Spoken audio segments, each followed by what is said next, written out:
ఆహా! రాష్ట్రంలో ఈ ప్రభుత్వం రాగానే తొలిసారి పెద్ద రచ్చ జరిగి నెలల తరబడి డిబేట్లు జరిగినటువంటి పేపర్‌లలో, టీవీలలో, ఛానళ్లలో విష ప్రచారాలు చేసుకొచ్చినటువంటి ఉదంతం కాదంబరి జత్వాని కేసు. ముంబై నటికి అన్యాయం చేసేశారు. అన్యాయంగా కేసు పెట్టేశారు. అక్రమంగా కేసు పెట్టేశారు అన్నటువంటిది. ఆమె ఒక బ్లాక్‌మెయిలరు. జిందాల్‌నే బ్లాక్‌మెయిల్ చేసింది. నలుగురైదుగురు ధనికుల్ని బ్లాక్‌మెయిల్ చేసింది అన్నటువంటిది అప్పటికే ఉన్న కేసుకి సంబంధించినటువంటి అంశాన్ని దాచేస్తున్నారు, అణిచేస్తున్నారన్నది నేను అప్పుడే ప్రస్తావించాను. అయితే కంప్లెయింట్ ఇచ్చినటువంటి విద్యాసాగర్ కేసు ఆధారంగా అతను వైఎస్ఆర్ కాంగ్రెస్ పార్టీ అతను కాబట్టి వైఎస్ఆర్ కాంగ్రెస్ పార్టీని దెబ్బ కొట్టడానికి ఈవెన్ జగన్‌ని కూడా జైల్లో పెట్టించడానికి, జగన్ మీద కూడా కేసు పెట్టడానికి ప్రయత్నించడంతో పాటుగా అడిషనల్ డీజీ స్థాయి అధికారుల దగ్గర నుంచి, డీజీ స్థాయి అధికారుల దగ్గర నుంచి ఎంతమందిని వేధించారు. విజయవాడ పోలీస్ కమిషనర్ డీసీపీలను ఎందుకు చేశారు? ఆ కాదంబరి జత్వాని అన్యాయంగా అరెస్ట్ చేశారు. ఇప్పుడు ఈ ప్రభుత్వ సిఐడి విద్యాసాగర్ వేసిన పిటిషన్ మీద విచారణ జరిపి, ఏది తనని బ్లాక్మెయిల్ చేశారన్న పిటిషన్ మీద విచారణ చేసి కాదంబరి జత్వాని బ్లాక్మెయిల్ చేసి డబ్బులు వసూలు చేసిన మాట వాస్తవమైన నిర్ధారించింది. ఇప్పుడు ఈ ప్రభుత్వంలో ఇప్పుడున్నటువంటి సిఐడిని తేల్చింది, అమ్మాయి బ్లాక్మెయిల్ చేసి డబ్బులు వసూలు చేసింది అని నిర్ధారించింది. కాబట్టి వాళ్ళ అమ్మ నాన్నలకి సంబంధం లేదు. కానీ వాళ్ళ అమ్మ నాన్న వాళ్ళ సోదరుడి అకౌంట్లో కూడా డబ్బులు వేసిన అకౌంట్ కూడా ఉన్నాయని కూడా ఒప్పుకుంటుంది. బట్ వాళ్ళకి సంబంధం లేదే మాత్రం తెచ్చింది.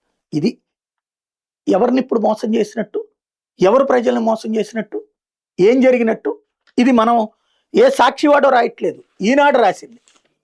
ముంబై నటి కాదంబరి జత్వాని పలు దఫాల కుక్కల విద్యాసాగర్ని బెదిరించి పెద్ద మొత్తంలో డబ్బులు తీసుకున్నట్టు ఆధారాలు ఉన్నాయని సిఐడి తెలిసింది.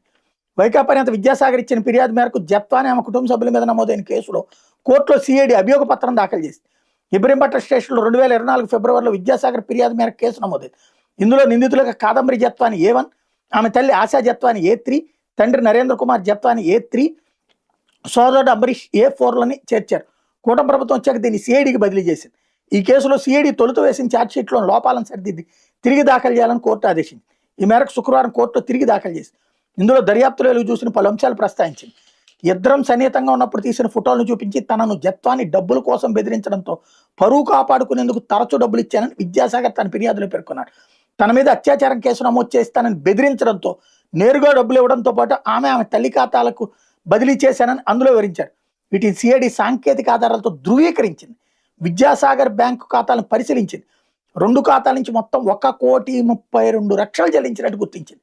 పలు దఫాలు జత్వాని ఆమె తల్లి ఉమ్మడి ఖాతాకు విద్యాసాగర్ నగదు బదిలీ చేశారు. ఇద్దరి మధ్య ఫోన్ కాల్స్, SMS-ని సిఐడి విశ్లేషించింది. బ్యాంకు లావాదేవీల రికార్డులు, చెక్కుల వివరాల ఆధారంగా కాదంబరి జత్వాని బెదిరించి పెద్ద మొత్తంలో డబ్బులు తీసుకున్నట్టు తేల్చారు. ఈ కేసులో నిందితులుగా ఉన్న కాదంబరి కుటుంబ సభ్యులకు వ్యతిరేకంగా సాక్ష్యాలు లేవని దర్యాప్తు సంస్థ అభియోగ పత్రంలో పేర్కొంది. ఆశా జత్వాని తల్లి, నరేంద్ర కుమార్ జత్వాని తండ్రి, అంబరీష్ సోదరుడు ప్రమేయం లేదని పేర్కొంది. వీళ్ళ మీద తదుపరి దర్యాప్తులు ఏమైనా ఆధారాలు దొరికితే అనుమతి ఛార్జ్షీట్ వేస్తాను. వాళ్ళ అమ్మాయి జాయింట్ అకౌంట్లో డబ్బులు పడితే వాళ్ళ తల్లికి సంబంధం లేదు, వాళ్ళ నాన్నకి సంబంధం లేదు, వాళ్ళ సోదరుడికి సంబంధం లేదు. ఇక్కడ ఒక బ్లాక్మెయిలర్ని తీసుకొచ్చి అత్యాచార బెదిరింపులు పెట్టి, అంటే ఒక మహిళ అత్యాచారం చేసిందంటే ఫస్ట్ సమాజం నమ్మేస్తుంది. ఆ విధంగా బెదిరించి డబ్బులు వస్తుంది. ఈ కుక్కల విద్యాసాగర్ వాళ్ళ నాన్న పాపం ఇదివరకు తెలుగుదేశం నాయకుడే, జిల్లా పరిషత్ చైర్మన్గా కూడా చేశాడు. కాంగ్రెస్ పార్టీలోకి ఆ తర్వాత వెళ్ళారు వీళ్ళు. అయితే పాపం అది వదిలేద్దాం. బాధితుడిని నేరస్తుడిగా, ఈ బాధితుడి కేసు కంప్లైంట్ ఆధారంగా ఈవెన్ జిందాల్ కూడా సంక్షోభంలో పడ్డాడు.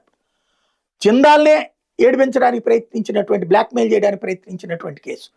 అలాంటిది న్యాయం చేద్దామన్నోళ్ళని దొంగలుగా బెదిరించి బ్లాక్మెయిల్ చేసిన వాళ్ళని గొప్పవాళ్ళుగా చూపించి 2 సంవత్సరాల తర్వాత ఇప్పుడు రివర్స్లో ఉంది. మళ్ళీ ఆ కేసు అట్లాగే సాగుతుంది. అది కింద